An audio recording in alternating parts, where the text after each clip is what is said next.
네, 오늘은 사무엘하 22장 말씀 여러분과 함께 묵상하며 나아가기를 원합니다.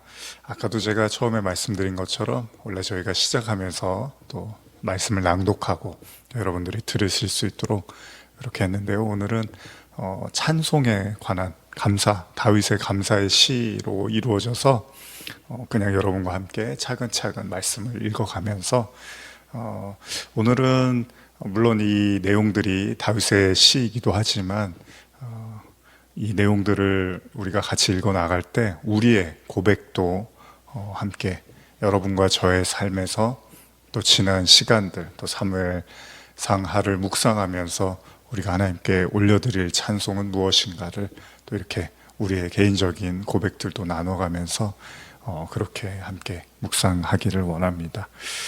사무엘하 22장에 있는 이 시, 제가 한번 현대어 성경으로 좀 여러분과 읽으면서 오늘 같이 묵상할 텐데요. 제가 1절만 한번 읽어보겠습니다. 여호와께서 다윗과 함께 계셔서 그를 모든 원수들의 손에서 건져주시고 사울 왕의 손에서도 그를 건져주셨을 때 다윗은 이에 감사하며 여호와께 이런 노래를 지어 부르며 찬양하였다. 사실은 이제 1절이 어떻게 보면 전체적인 지금 시의 내용을 보여주고 있는 것 같은데요. 사실 이 내용이 시편에도 기록이 되어 있는데요. 시편 18편에 보면은 거의 유사한 다윗의 시편이 이제 기록이 되어 있는데, 그래서 사무엘하에도 근데도 불구하고 또 다시 한번 이렇게 기록을 하고 있습니다. 근데 지금 읽은 1절의 내용처럼 사실 모든 시편이 그렇지만 또 시가 그렇지만 감사하는 것은 대부분 우리가 시편을 읽다 보면 모든 원수, 그러니까 하나님이 함께 하셔서 우리를 모든 핍박과 환난과 원수의 손에서 이렇게 건져주셨다, 이런 내용들이 많이 이렇게 나타나 있죠. 그렇죠. 우리가 하나님을 찬송하는 대부분의 이유는 사실은 고난과 어려움 때문이잖아요.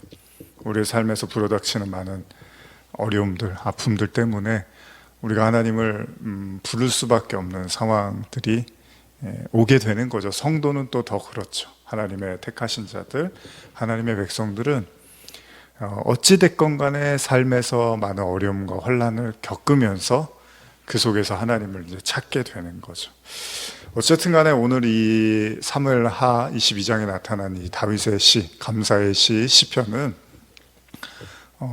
이제 우리가 시작하면서 간단하게만 말씀을 드리면, 그럼 이게 언제 쓰여졌을까? 이 정도는 우리가 좀 생각해 볼 수 있잖아요. 그래서 제가 주석의 내용을 좀 여러분과 잠깐 읽어드리고 이제 시작을 하려고 하는데, 주석에서는 그렇습니다. 대략적으로 이게 다윗의 그 말기, 삶의 말기에서 쓰여진 것이냐, 아니면 이제 다윗이 막 왕이 되고 이제 승승장구하던 때 있잖아요.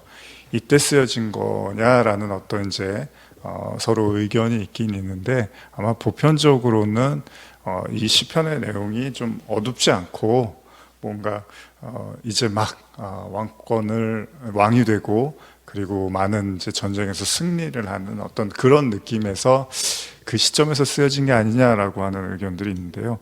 그 내용만 제가 좀 주석을 읽어드리고 또 말씀을 나누겠습니다.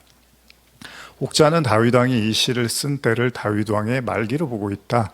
즉 모든 주변의 이방 국가들을 물리치고 또한 압살롬과 세바의 난 등 모든 그 반란을 진압한 후에 본시를 기록했다는 것이다. 그러나 본서의 내적 증거로 볼 때 본시는 다윗의 통치 초기, 즉 다윗 왕이 주변의 대적들을 정복한 이후에 곧바로 기록된 것이라고 볼 수 있다. 그래서 이제 그 증거로 뭐 이러이러한 이야기들을 이야기를 해요. 그러면서도 이제 그래서 그 말기에 쓰여진 게 아니다라는 이제 그 증명하는 내용으로 이렇게 기록되어 있는데요. 이와 같은 사실은 본시가 수치와 슬픔으로 점철되었던 다윗 왕의 말기에 쓰여진 것이 아니라 등국 후 대적들과의 싸움에서 승승장구하던 초기에 쓰여진 것임을 시사해 주는 것이다. 따라서 우리는 본시가 다윗 왕의 통치 초기에 쓰여진 것임을 확신할 수 있으며, 더 나아가 본시는 감사를 주제로 하고 있다는 점에서 다윗이 성전 건축을 제의하고 사무엘하 7장이었죠. 하나님의 성전에 대해서 이렇게 생각하고 그리고 하나님께서 다윗에게 이제 언약을 주시는, 그래서 나단 선지자가 다윗 왕에게 하나님의 언약을 전달한 직후에 기록된 것이 아니냐, 이제 이렇게 보고 있는 거죠. 근데도 물론 동의를 할 수밖에 없겠죠. 뭐 정황상 그렇다면. 근데 또 우리가 그럼에도 불구하고 한 가지 우리가 생각하는 건, 사실 우리가 감사한다, 찬송한다는 것은 꼭 우리가 잘 되고 어려움이 해결이 될 때만 하는 것은 아니죠. 사실 성경에서 말하는 감사와 찬송은 우리가 바울과 실라 얘기 아주 대표적인 거죠. 그들이 감옥에 갇혔을 때, 복음을 전하다가 감옥에 갇혔을 때 그들이 하나님을 찬송하고 기도하죠. 그럴 때 이제 감옥문이 열리는 것 우리가 잘 알고 있는데, 그런 상황들을 비춰봤을 때 다시 하나님이 우리에게 감사와 찬양을 돌리는 그런 모습은 항상 이기고 잘 되고 평안할 때가 아니라 오히려 어렵고 힘들고 할 수 없는 때, 그때 진짜 우리의 찬양과 감사를 또 받으시는 것들을 우리는 잘 알고 있습니다. 그래서 다윗이 뭐 초기에 쓰여졌다 아니면 나중에 쓰여졌다, 저는 사실은 제 개인적으로는 진짜 다윗의 찬송은 그가 범죄를 하고서 진짜 자기의 신앙의 현 주소를 안 거잖아요. 그게 사무엘하 12장이었나요? 그 전후로 해서 자기가 정말 죄인이라는 걸 알고 나서 하나님과의 관계를 이제 더욱더 깊이 갖고 또 죄로 인해서 고통도 받았지만, 저는 이제 그때 찬양이 더 깊지 않았을까라는 생각을 해요. 그러나 뭐 시기적으로는 분명히 이제 주석에 이야기한 것처럼 그럴 수는 있겠죠. 그러나 다윗의 신앙을 봤을 때는 사실은 다윗이 진짜 깊어지는 시기는 아무래도 다윗이 범죄한 이후에 그때 하나님과 더욱더 깊은 교제와 눈물의 시간을 갖지 않았을까 생각을 해봅니다. 자, 그럼 한번 또 계속해서 시편을 읽어 가보겠습니다. 여호와여, 주님은 내가 숨을 바위와 요새이시며 나를 건져주시고 해방시켜 주시는 분이십니다. 나의 안전한 피난처는 나의 하나님 여호와시니 내가 주께 피하여 숨겠습니다. 주께서 나의 방패가 되시고 주께서 무서운 군대로 나를 지켜주시고 위태로운 곳에서도 나의 요새가 되시오니 내가 주께로 피할 때마다 주께서 언제나 나를 살인자들의 손에서 건져내 주셨습니다. 자, 제가 여러분들께 이렇게 현대어로 지금 시편 사무엘하 22장을 읽어드릴 때 여러분들도 이 말씀을 들으면서 하나님께서 뭐 다윗을 구해준 것처럼 여러분들도 구해주셨을 때를 또 떠올려 보시고, 그러면서 마음으로 또 찬송하며 이렇게 나갔으면 좋겠습니다. 내용들이 길거든요. 그래서 그러나 또 이렇게 나름대로 이렇게 단락단락이 또 나눠져 있어요. 그래서 그 주제들을 떠올리면서 저도 좀 말씀을 나누고 여러분들도 좀 떠올려가며 하나님을 찬양하셨으면 좋겠습니다. 자, 4절부터 계속 읽어볼까요? 내가 살려달라고 부르짖을 때마다 주께서 항상 나를 원수들 앞에서 건져내 주셨습니다. 여호와여, 내가 주님을 찬양합니다. 그렇죠. 하나님께서 우리를 원수들의 손에서 구출해 주신다는 거죠. 지금 뭐 살인자라는 표현도 쓰고 있고 무서운 군대라는 표현도 쓰고 있어요. 여러분, 그렇습니다. 시편의 지금 다윗의 고백은 살려주셨다는 거죠. 그러니까 쉽게 이야기하면 죽을 수밖에 없는 상황이 자꾸 도래했는데 하나님이 자꾸 나를 건져내 주시고 살려내 주셨습니다. 이렇게 고백을 해요. 우리가 모세 이야기에 출애굽기도 나누고 있지만은, 모세가 처음에 원래는 애굽의 바로 왕에 의해서 그 어린 남자아이들, 태어나자마자 아기들은 다 죽이라고 했는데 하나님이 이렇게 모세를 건져내 주시죠. 살려주시죠. 그래서 모세의 이름도 또 건져내 주시다라는 의미가 있단 말이에요. 그러니까 하나님의 성품, 하나님의 능력, 하나님의 역사 중에 하나는 우리를 계속해서 이렇게 구해 주신다는 거죠. 구출해 주신다는 거죠. 그러니까 저와 여러분들도 지금 우리가 처한 환경 속에서 우리가 생각했을 때는 이제 단번에 구출받고 싶지만, 하나님은 또 그렇게 한 번에 모든 걸 끝내시는 분은 아니잖아요. 그러니까 우리의 삶에서 날마다 우리 이렇게 구원해 주시고 계시다는 것들을 우리는 기억해야 할 것입니다. 자, 계속해서 5절 이하입니다. 죽음의 바다가 내 목에까지 차올랐으며 나를 삼키려는 파도가 끝없이 내게로 밀려왔습니다. 포승줄이 나를 결박하여 저승길로 끌어가고 죽음의 올가미도 내 목으로 드리워졌습니다. 죽음에 대한 이야기를 하네요. 그렇습니다. 사실은 우리가 많은 어려움과 환난 속에서도 구함을 받고 싶고 또 구해달라고 기도하지만 그 중에 가장 큰 이유가 바로 죽음도 연관이 돼 있죠. 죽을 것 같은 그런 상황들, 죽을 수밖에 없는 상황들, 이런 것들을 통해서 이제 우리가 하나님을 막 찾는단 말이죠. 계속 한번 읽어볼게요. 7절 이하입니다. 이렇게 죽게 될 적마다 나는 여호와께 부르짖고 나의 주 하나님께 살려달라고 애원하였습니다. 그럴 때마다 주께서 내 목소리를 주님의 성전 안에서 알아들으셨고 부르짖는 나의 목소리가 주님의 귀에 다다랐습니다. 그렇습니다. 우리가 요즘 사실은 현대 사회도 더 그렇죠. 뭐 우울하고 뭐 막 가슴이 답답하고 정신적으로 스트레스 때문에 뭐 어떤 경우에는 갑자기 막 생활하기 힘들 정도로 힘들어질 때도 있고요. 그런저런 일들을 통해서 우리가 직접적으로나 간접적으로 그 죽음과 같은 고통을 겪게 되는 거죠. 그만큼 스트레스를 많이 받는다는 거고, 또 스트레스를 많이 받는다는 것은 걱정을 많이 한다는 겁니다. 걱정. 또 걱정을 많이 한다는 건 걱정을 하게끔 계속해서 어떤 이야기들을 우리가 듣는다는 거예요. 어린애들이 예를 들면 옛날에는요, 어린애들이 공부를 안 하면, 저도 어렸을 때 공부하면 공부하라고, 공부 열심히 해야지, 그래서 뭐 좋은 사람이 돼야지, 뭐 좋은 학교에 가야지, 뭐 이런 정도로 들었다면, 요즘 아이들은 막 구체적으로 너 이런 식으로 살면 앞으로 이렇게 되고 월급 어떻게 받을 거고 학교는 어떻게 될 거고 계속해서 그런 공포심을 주는 거예요. 사회가 그렇습니다. 세상이 그렇습니다. 계속해서 어떤 공포를 조장해요. 그래서 너 이렇게 하지 않으면 이제 이렇게 될 거야 라고 계속해서 두려움과 공포를 조장을 하게 되는 거죠. 그러다 보니까 걱정이 많아지는 거예요. 사람들. 걱정이 많아지니까 자연스럽게 스트레스를 받게 되는 거죠. 근데 우리가 잘 아는 것처럼 뭐 행복지수나 이런 걸 이렇게 따져보면 실제로 잘 사는 나라 사람들보다는 우리가 생각했을 때 좀 어렵게 사는 나라 같은데 오히려 그 사람들이 더 행복함을 많이 느낀다는 거예요. 왜 그렇습니까? 똑같은 거예요. 사람 욕망은 잘 살면요 더 잘 살아야 되고요. 가난하고 배고플 때는 먹는 것만 있으면 해결될 것 같았는데 또 먹는 게 어느 정도 있으면 뭔가 더 재밌게 행복하게 살 생각을 하고 그런 거죠. 돈이 없으면 돈 조금만 있으면 될 것 같은데 돈이 있으면요 좀 더 있어야 될 것 같고 또 더 있으면 또 더 있어야 될 것 같아요. 그래서 요새 뭐 노래도 부럽지가 않다고 뭐 그런 노래도 있잖아요.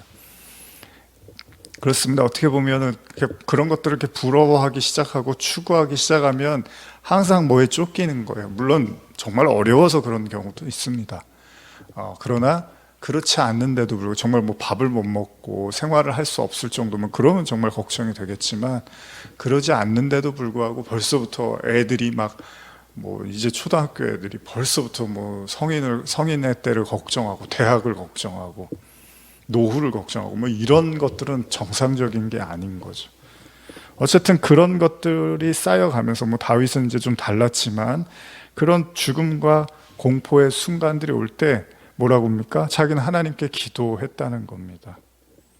저도 사실은 뭐 가끔 예전에 이제 뭐 요즘은 좀 덜하지만 이렇게 뭐 직간접적으로 상담을 하게 되고 또 마음을 나누게 되면 제가 그런 걸 느껴요. 아, 이분은 제가 어떤 얘기를 한다고 해서 도움이 될 것 같지는 않다. 물론 뭐 얘기를 들어드릴 수도 있고 맞장구를 쳐드릴 수도 있고 또 좋은 어떤 조언도 해드릴 수 있지만 그것 가지고는 안 되는 경우들을 보게 됩니다. 그럴 때는 저도 뭐 그분들이 그런 얘기들을 별로 좋지 않게 생각할 수도 있어요. 너무 판에 박은 기도하세요 이런 말들 이렇게 좋아하지 않는 경우도 있잖아요. 근데도 불구하고 정말 기도하세요라고밖에 말할 수 없을 때가 있죠. 근데 여러분들도 한번 생각해 보시면 여러분들의 삶에서 사력을 다해서 기도해 본 적이 있으십니까? 분명히 뭐 한두 번 정도, 최소한 한두 번 정도는 있었을 거예요. 물론 뭐 아예 없을 수도 있겠지만 우리가 사력을 다해서 기도했다는 거는 그만큼 힘들고 그만큼 어려웠다는 거잖아요. 그리고 이 난관을 극복하지 않으면 정말 죽을 수도 있다라는 생각을 했기 때문에 사력을 다해서 기도를 했죠. 저도 아마 예전에, 오래전에 이제 여기서 개척할 때 말고요. 예전에 가정에서 이제 개척하고, 교회 이제 30살 뭐 전후로 해서 교회 시작하고 이러면서 그때는 정말로 기도 정말 이렇게 뭔가 창자가 끊어진다 그러죠. 막 간절한 마음으로 거의 뭐 하루 종일 그냥 기도하면서 살았던 것 같아요. 뭐 여러 가지 어려움들이 있었거든요. 여러 가지로 어려움들이 있어서 기도하는 것밖에는 뭐 답이 없더라고요. 물론 뭐 좋은 얘기도 듣고 조언도 구하지만은 그냥 그때뿐이다라는 생각이 들기도 했고요. 그래서 이제 하나님을 부르짖고 찾는데 뭐 하나님 부르짖고 찾는다고 하나님이 바로바로 뭔가를 눈에 보이는 가시적인 어떤 응답을 주시는 건 아니지만 희한하죠. 그렇게 또 하나님을 찾고 부르짖다 보면 또 견디게 되고 또 그 시간들을 이렇게 넘어가게 되더라는 겁니다.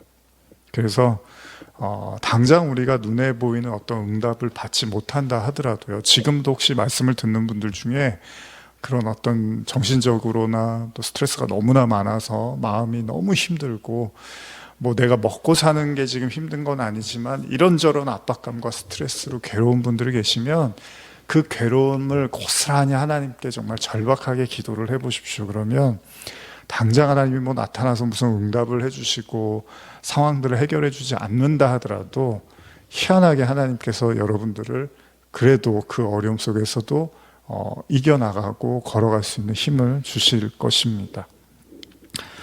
계속 읽어보겠습니다. 22장 8절 이하입니다. 분노를 터뜨리며 뛰어오시는 주님 앞에 서 땅도 진동하며 뒤틀리고 하늘의 밑바탕들도 뒤틀리며 벌벌 떨었습니다.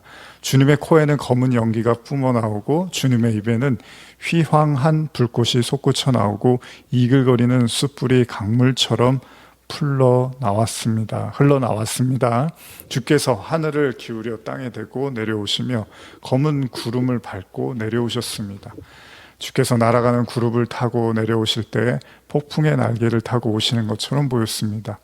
주님은 어둠을 둘러쳐서 성막을 짓고 거하시며 비를 머금은 먹구름과 검은 구름장으로 주님의 성소를 만드셨습니다. 주님한테서 뿜어나오는 광채는 이글거리는 숯불과 같고 지극히 높으신 하나님의 음성은 하늘과 땅을 진동시키며 울려 퍼지는 천둥 소리와 같았습니다. 주께서 그렇게 큰 목소리로 으르렁거리셨습니다. 여기까지만 읽어보시면 이 내용들 사실 하나하나 나누는 것도 굉장히 많은 시간을 할애할 것 같아요. 제가 예전에 요한계시록 강해할 때 요한계시록 4장인가요? 거기에 보면은 뭐 무지개도 나오고 뭐 우레와 같은 뭐 음성 뭐 여러 가지 그런 표현들이 나올 때 그거 하나씩만 묵상하고 나누는데도 참 많은 시간이 걸리더라고요. 지금 아마 그런 내용들을 이렇게 다 지금 다윗이 묘사를 하고 있는데 제가 그냥 쉽게 요 내용을 그냥 오늘 여러분과 나눈다면 하나님의 임재에 대한 이야기죠. 그래서 우리가 얼마 전에 제가 자주 나누지만 이사야도 그 하나님의 임재를 보잖아요. 근데 임재를 보는데 그냥 마냥 행복하고 막 무아지경에 빠져서 황홀경에 빠지는 게 아니라 하나님이 무서워지기 시작하고 두려워지기 시작하고 심지어 자기가 망하였다 죽었다 이렇게 표현을 하잖아요. 지금 여기도 다윗도 뭔가 하나님에 대한 표현을 하는데 막 밝고 화사한 게 아니라 뭐 검은 먹구름 뭐 폭풍의 날개 뭐 이런 무시무시한 표현들이 있어요. 또 광채는 이글거리는 숯불과 같고 주님의 음성은 하늘과 땅을 진동시키며 울려 퍼진 천둥 소리 같고 다 요한계시록에도 나오는 표현들이거든요. 그리고 에스겔서도 이런 내용들이 뭡니까? 다윗이 만난 이제 그런 어려움 속에서 고통 속에서 만났던 그 하나님이 사실은 우리가 알고 있는 뭐 다정하고 따뜻하고 사랑만 많고 나한테 그냥 맨날 좋은 얘기만 해주고 다독여주고 위로만 해주고 그런 하나님만이 아니라는 거죠. 제가 요즘 이렇게 오래 지난 뭐 한 20-30년 된 이렇게 뭐 드라마나 이런 거 찾아서 가끔 보고 그러는데 옛날 어르신들은 이렇게 뭐 그 이제 드라마도 70년대를 배경으로 한 드라마였는데 애들을 엄청 때려요. 뭐 좀 잘못하면은 엄청 때리고. 그런데 뭐 요즘은 이제 애들 때리면 안 되잖아요. 근데 물론 이제 뭐 저도 어려서 뭐 그렇게 뭐 물론 저희 부모님들이 뭐 저를 많이 혼내시고 그러진 않았지만 어쨌든 분위기가 제가 어렸을 때도 많이 그 아이들이 어른한테 혼나고 그런 분위기가 있었단 말이죠. 학교에서도 그렇고. 근데 물론 뭐 때리고 하는 게 바람직한 건 아니지만은 그렇게 이제 혼을 내잖아요, 부모님들이. 지금은 이제 또 지금의 환경에 맞게끔 이제 혼을 내겠지만은 여러분, 부모님이 뭐 아이를 혼내지 않는 부모님을 정말 좋은 부모다라고 그렇게 말하지는 않잖아요. 물론 뭐 막 때리고 이런 것도 잘못된 거지만은 혼을 내는 건 다른 거죠. 가르치는 거니까, 훈계하는 거니까. 그러니까 훈계를 하지 않는 부모를 좋은 부모라고 할 수는 없는 거죠.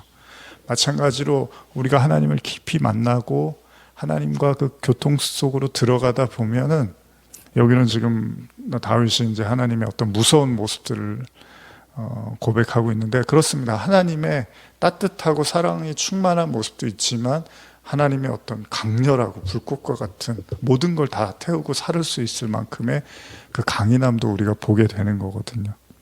그러니까 진짜 여러분들이 하나님을 깊이 만나신 분이라면 이 두 가지를 다 보셔야 되는 거죠. 하나님의 한쪽 면만 보고 또 한쪽 면만 하나님이 나한테 해주셨으면 하는 그런 신앙은 사실은 바람직한 신앙이 아니죠. 진짜 신앙은 그 하나님의 진짜 모습, 어떻게 보면 부모님이 정말 화났을 때 하지 말아야 될 걸 해서 부모님이 혼도 내고 훈계도 하는, 사실 그 모습이 진짜 부모의 어떤 사랑이잖아요. 사랑의 매라고도 하잖아요. 정말로 잘 되기를 바라고 잘못된 길로 가지 않기를 바라는 모습인데 여기서 다윗은 그 속에서 그런 하나님을 만났다는 거예요. 실제로도 다윗이요, 사무엘상 하 중반까지만 해도 그냥 다윗은 굉장히 착한 자녀, 착한 하나님의 사람처럼 비춰주지만 이제 다윗이 범죄를 하고 밧세바를 동침하고 나서는, 범하고 나서는 그때부터 하나님은 완전히 뭔가 이렇게 돌변하는 듯한 무서운 하나님으로도 그려지고 있습니다. 그러나 그건 사랑이 아니다라고 볼 수는 없어요. 그것도 하나님의 사랑이란 말이죠. 계속 읽어볼게요. 15절 이하인데요. 주께서 많은 화살을 퍼부어 나의 원수들을 쫓아보내시고 창을 던지듯 수많은 번개를 던지셔서 모든 원수를 공포와 혼란에 빠뜨리셨습니다. 여호와여, 주께서 당신의 원수들에게 벼락치듯이 호령을 하시고 주님의 분노가 무서워서 원수들이 모두 떨게 하실 때 바다도 밑바닥이 드러나고 땅의 밑바닥도 드러났습니다. 그렇습니다. 그러니까 뭐 여기는 이제 하나님이 모든 걸 다 드러나게 하셨다고 하는데 반대로 왜 우리가 하나님을 이렇게 깊이 만나고 기도하고 부르짖다 보면 두 가지입니다. 하나는 내 밑바닥을 보는 거죠. 내 마음의 끝, 내 마음의 어떻게 보면 내 영혼의 정말 그 밑바닥까지 다 우리가 뭐 탈탈 털린다고도 말을 하는데요. 근데 동시에 그렇게 하면서 또 하나님의 진짜 모습도 보게 되는 거죠. 그래서 하나님께서 그런 것들을 통해서 원수들을 무찌르시고 그리고 그들이 벌벌 떨 수 있게 두렵게 하셔서 그들을 다 이렇게 해치우셨다라는 고백을 하고 있습니다. 어떻게 보면 우리는 그런 생각도 해야 되는 거예요. 하나님의 이런 어떤 강인하고 강렬한 모습에서 사실은 우리가 기만한다는 게 그렇잖아요. 하나님을 이렇게 우습게 아는 거잖아요. 그러니까 우습게 아니까 의지도 많이 안 하는 거예요. 하나님이 뭐 전능자고 창조주고 하나님이 모든 걸 다스리고 막 다 말은 하는데 실제로 사람이 자기의 삶에서는 별로 하나님께서 뭔가 개입하거나 역사하지 않는 것 같으니까 그렇게 믿고 있는 것 같지만 사실은 그렇게까지 하나님한테 신뢰하고 믿음을 두지는 않는 거예요. 근데 오늘 다윗의 기도에서 우리는 이걸 배워야 되는 거예요. 우리가 간절히 하나님께 깊이 부르짖고 기도하면서 우리가 깨닫게 되는 건 하나님이 정말로 크고 위대하고 강렬한 어떤 전능자시구나라는 걸 그 기도를 통해서 배워나갈 때 그때 물론 원수도 하나님이 쫓아내 주시고 나를 환난에서도 건져내 주시기도 하지만, 그거보다 더 중요한 거는 그런 하나님이기 때문에 내가 신뢰를 할 수 있는 거예요. 제가 누누이 말씀드리지만 기적이 많이 일어났다고 하나님을 신뢰하는 게 아니에요, 여러분. 기적이 많이 일어난다고 해서 신뢰하면, 제가 늘 말씀드리지만 출애굽기에서 이스라엘 백성들은 하나님을 정말 그냥 한번 확고한 믿음을 가졌어야 돼요. 근데 그게 안 된단 말이에요. 그러니까 그건 왜 그러냐 하면은 하나님이 기적을 안 일으키셔서가 아니라 그들의 목적이 하나님의 기적을 바랬다는 거잖아요. 그러니까 그들이 생존하기 위해서, 살아남기 위해서 이제 하나님을 믿은 건데, 그러다 보니까 하나님의 속성이라든지 하나님의 어떤 능력이라든지 진짜 하나님의 모습에 대해서는 사실 크게 알려고 하지 않았다는 거죠. 그냥 이 어려움과 난관을 헤쳐주시는 분, 물론 그것도 중요하죠. 위대하고 그리고 감사해야 되는 거죠. 그러나 저와 여러분들이 기도를 통해서 배우는 건 다윗의 기도처럼 정말로 하나님이 우리를 건져내 주시고 또 사랑해 주시는 그런 하나님이시기도 하지만, 하나님 앞에서는 그 어떤 것도 하나님을 대적할 수 없다는 것을 배워나가는 거죠.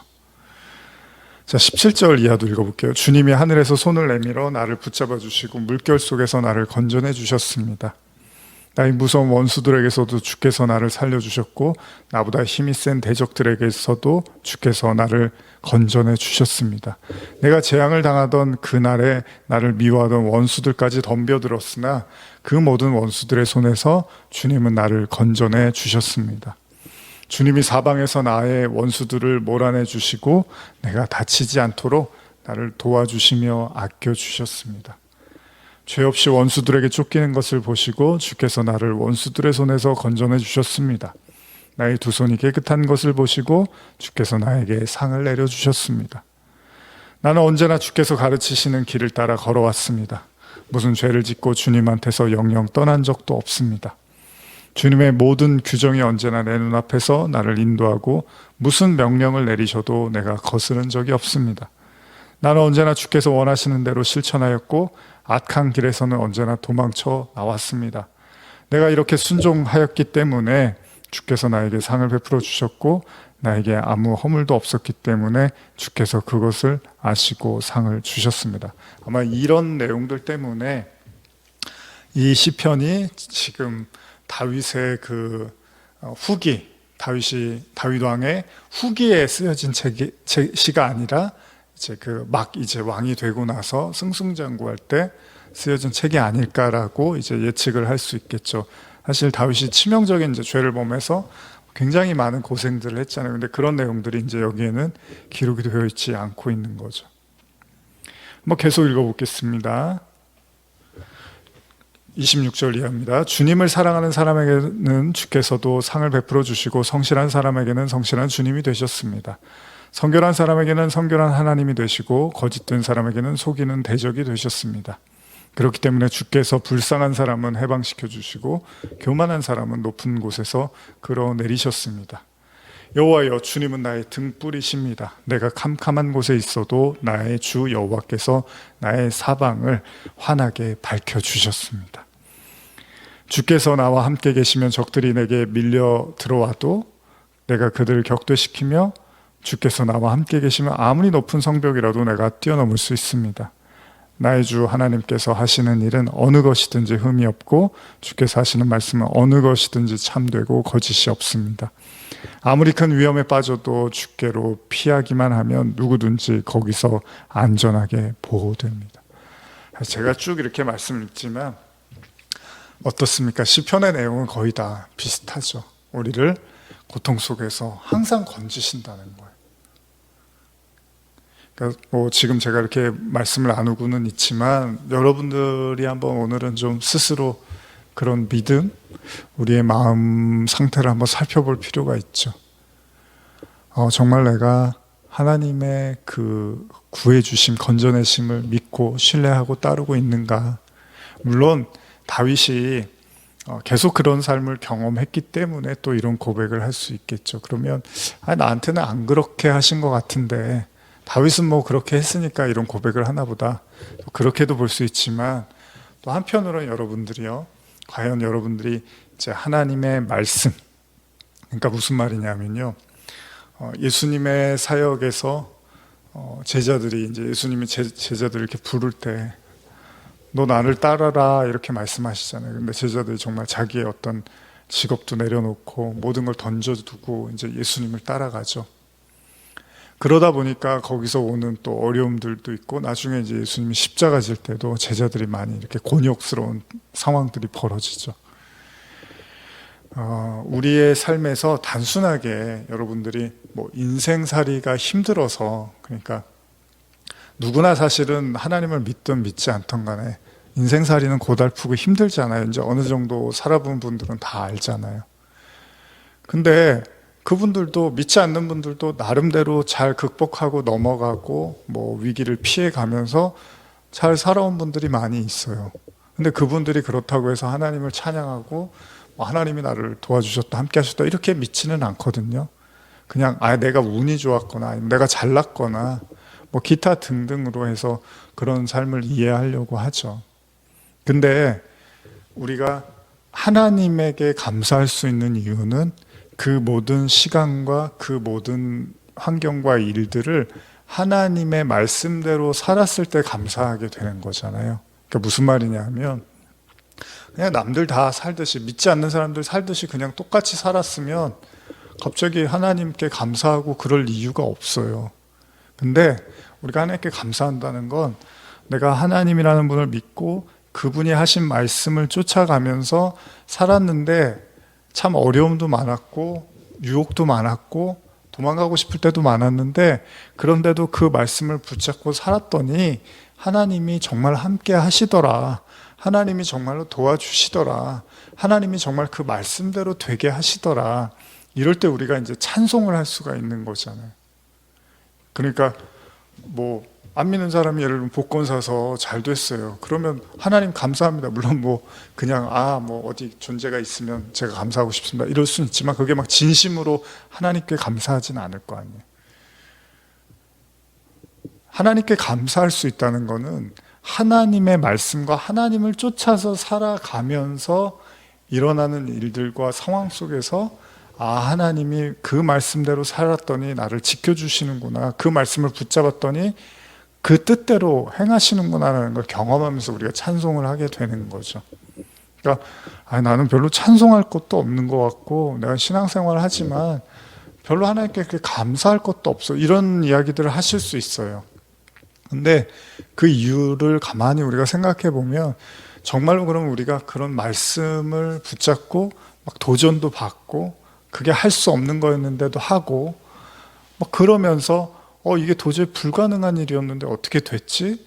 내가 정말 말씀을 붙잡았더니 그 일들이 하나님이 열매를 맺게 해주시네, 이제 이런 일들을 우리가 볼 때 감사할 수 있는 거죠. 다시 말하면 다윗의 삶은 하나님과는 떨어질 수 없는 삶이었잖아요. 그는 처음부터 그 사무엘 선지자에 의해서 왕으로 기름 부음 받고 계속해서 하나님의 사람으로 계속 살아왔다는 거죠. 그 얘기는 뭐냐면 다윗의 인생의 거의 전부라고 보는 건데, 다윗은 그냥 끊임없이 하나님과 소통하고 교통하고 하나님의 뜻대로 살려고 얼마나 많이 몸부림쳤는지 몰라요. 그렇기 때문에 하나님께 공을 돌릴 수밖에 없는 거예요. 잘 돼도 안 돼도, 물론 안 되면 하나님 원망하겠지만 또 잘 되면 하나님께 공을 돌릴 수가 있는 거죠. 근데 오늘날 많은 사람들이 뭐 감사할 이유가 없고 또 기쁨과 찬송의 노래를 할 마음의 이유가 사라진다는 건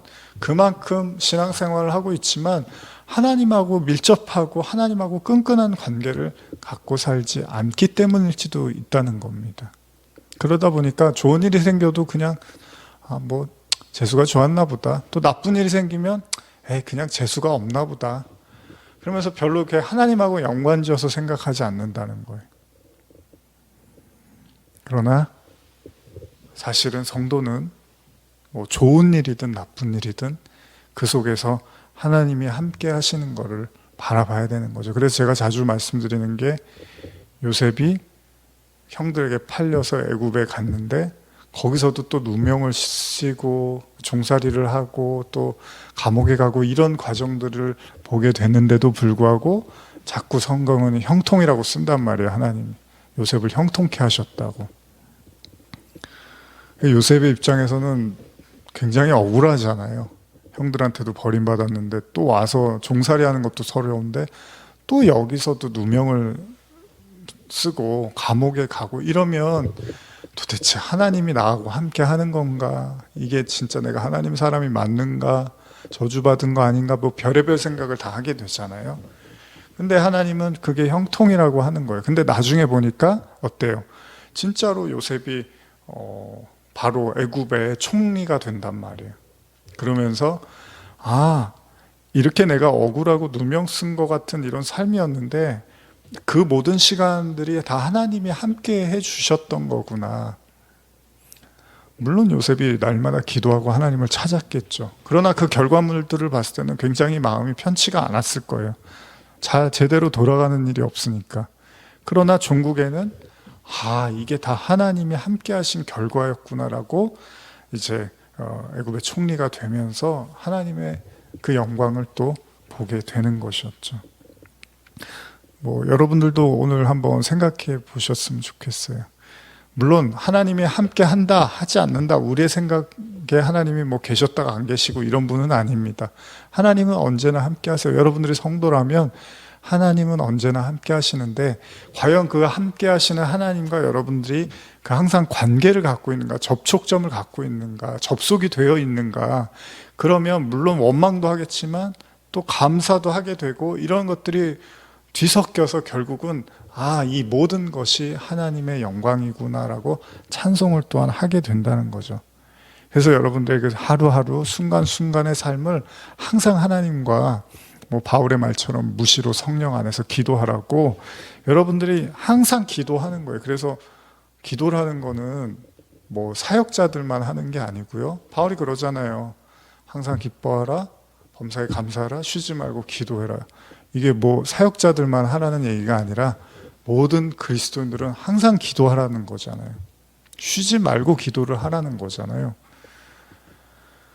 그거는 어떤 다른 나라 믿지 않는 사람들 위해서 어떤 기도 제목들을 위해서도 해야 되겠지만 가장 근원적으로는 여러분들 자신의 영혼을 위해서 날마다 하나님과 교통하는 삶을 살 때 우리도 다윗과 같은 이런 찬송과 감사의 시를 올려드리게 되는 거죠. 계속 한번 읽어보겠습니다. 32절 이하입니다. 여호와밖에는 다른 신이 없습니다. 우리의 하나님 여호와께서만 주께 피난하는 사람을 보호해 주시는 반석이십니다. 주께서 나의 허리에 강한 힘을 주시고 나의 앞길을 곱고 평탄하게 만들어 주셨습니다. 주께서 나의 두 발을 암사슴의 발처럼 빨리 달리게 만드시고 가파른 산 꼭대기 위에서도 넘어지지 않도록 튼튼한 발을 주셨습니다. 주께서 나의 두 손에 칼 싸움을 익혀주시고 나의 두 발에는 활 쏘는 기술을 가르쳐 주셨습니다. 여호와여, 주님은 나의 피난처시오 나를 돕고 살려주시는 분이십니다. 주께서 나의 호소를 들어주시기 때문에 내가 다시 강하게 되었습니다. 주께서 내 다리에도 힘을 주셔서 내가 큰 걸음으로 걷게 되었고 주께서 내 발목에도 힘을 주셔서 내가 비틀거리지 않고 달렸습니다. 그래서 내가 원수들을 쫓아가서 잡아 죽였고 그들이 전멸당할 때도 쉬지 않았습니다. 내가 그들을 모조리 땅바닥에 때려 눕히면 그들은 내 발 앞에 쓰러져서 영영이 다시 일어나지 못했습니다. 내가 이렇게 싸워서 이긴 것은 주께서 나의 허리에 강한 힘을 주셨기 때문입니다. 나의 원수들이 대들고 일어설 때마다 주께서 그들을 쳐서 내 앞에 쓰러지게 하셨습니다.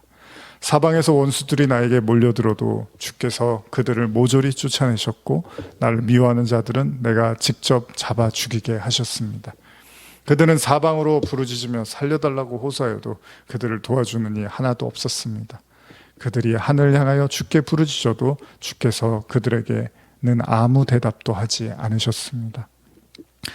그래서 내가 그들을 짓이겨 놓아 바람에 흩날리는 티끌처럼 만들었습니다. 그래서 내가 그들을 길바닥 위에 오물처럼 짓밟았습니다.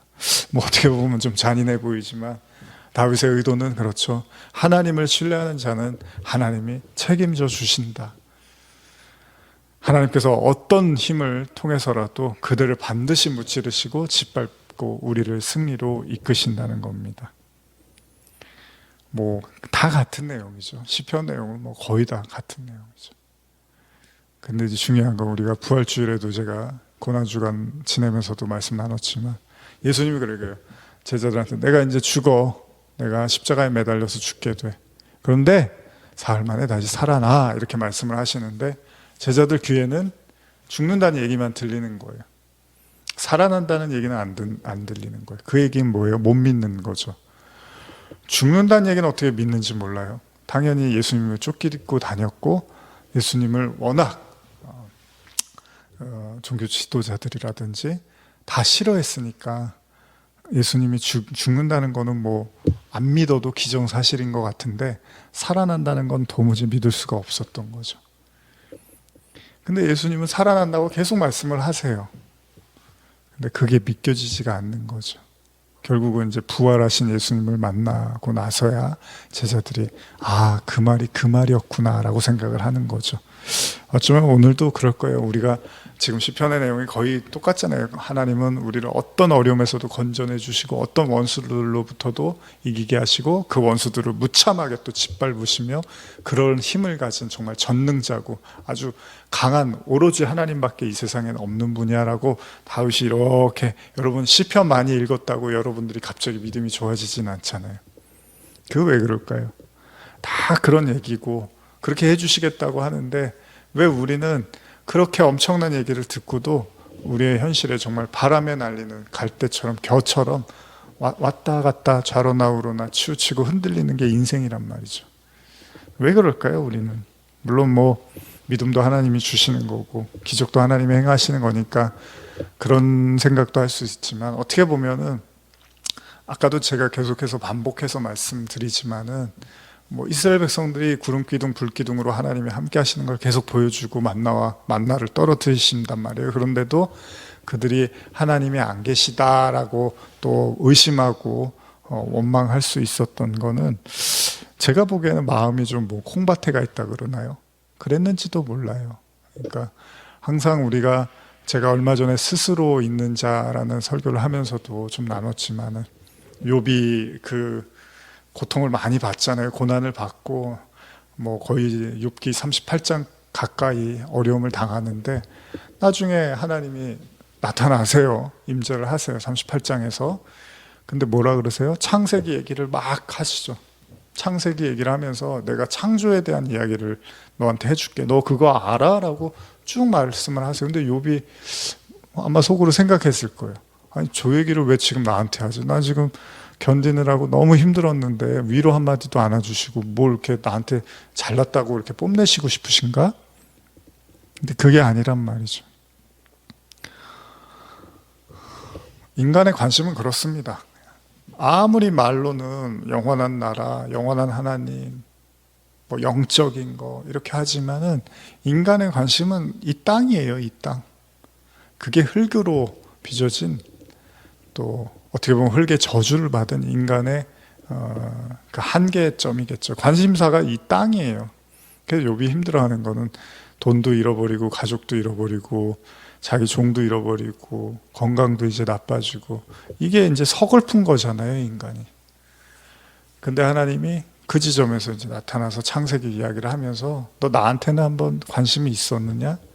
내가 어떤 존재인지 너는 알고 싶었느냐? 이제 이런 질문을 할 수 있는 거죠. 우리가 결혼을 하는데 상대방에는 관심이 없고 상대방이 나한테 뭘 해줄 수 있지? 내가 결혼하면 저 사람이 나한테 뭘 해줄까?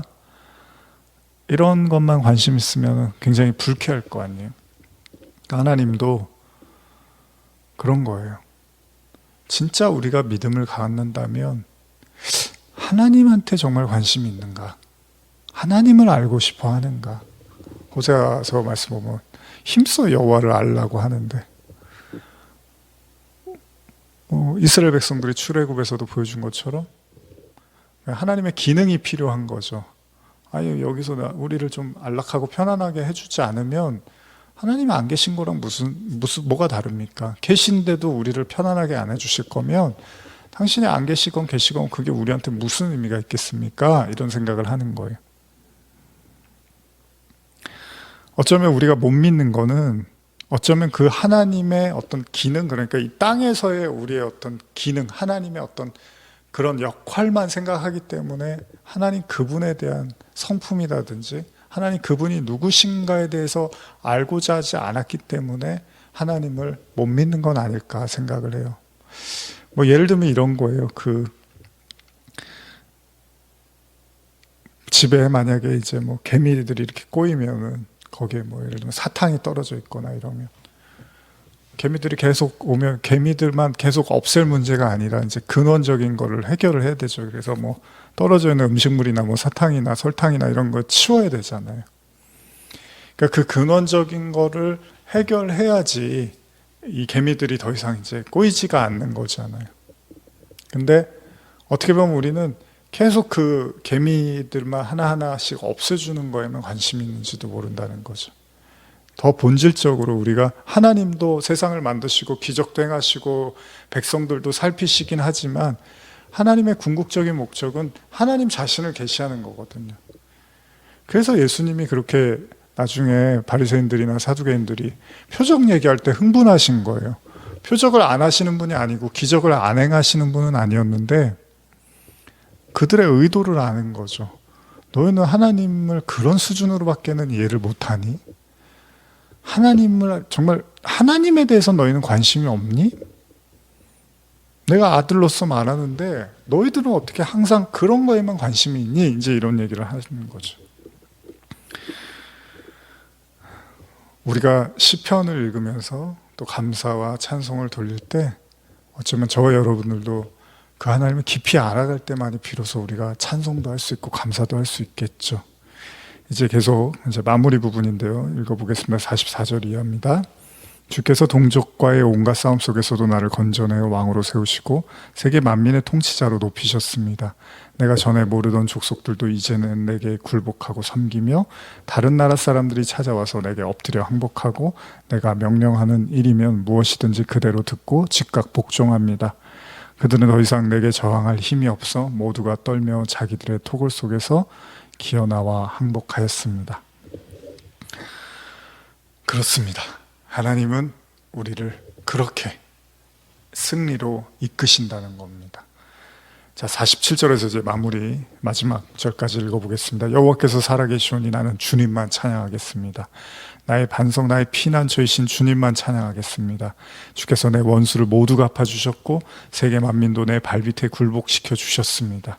아무리 많은 원수들이 사방에서 일어날지라도 주께서 나를 언제나 건져내 주셨고 포악한 원수들의 손아귀에서 빼내어 오히려 나를 그보다 더 높은 곳에 앉혀주셨습니다.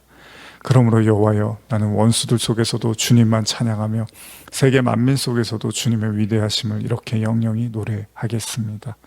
주께서 나를 왕으로 세우시고 언제나 내게 큰 승리를 안겨주셨습니다.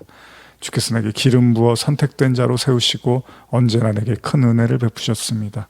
오고 또 오는 앞날에도 주님은 다윗과 그의 모든 후손에게 그토록 큰 은혜를 베푸시는 분이십니다. 자, 이제 다 말씀을 읽었는데요. 시편의 내용을 읽었는데요. 마무리하면서 제 개인적인 기도를 생각해 보면 저도 이제 정말 이렇게 뭔가 창자가 끊어지는 듯한 고통으로 기도했던 수많은 밤들이 있습니다. 정말로 간절하고 정말로 정말 흑암 속에서